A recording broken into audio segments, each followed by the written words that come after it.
Hello বন্ধুরা, আসসালামু আলাইকুম। আজকে আমি আপনার এই মাছটা, বেলে মাছটারে আমি কষাই রান্না করব অন্যভাবে। আজকে আর হাতে মাখাবো না।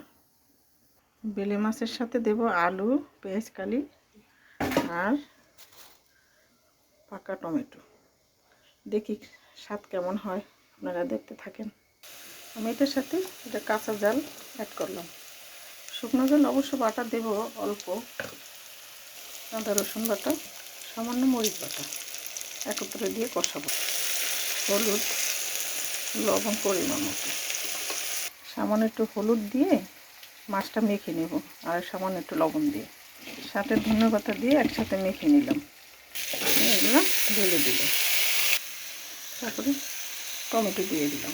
আমার এটা কষানো হয়ে গেছে, এখন মাছ বসাই দেবো। মাছটা মাখানো ধনেপাতাটা একসাথে করে দিয়ে দিচ্ছি, সামান্য একটু পানি অ্যাড করবো, বেশি না। এই যে আমার বেলে মাছ দিয়ে আলু দিয়ে টমেটো দিয়ে চচ্চড়ি হয়ে গেল। ভালোভাবে রান্না করলাম, আশা করি বাসায় সবাই খাবেন।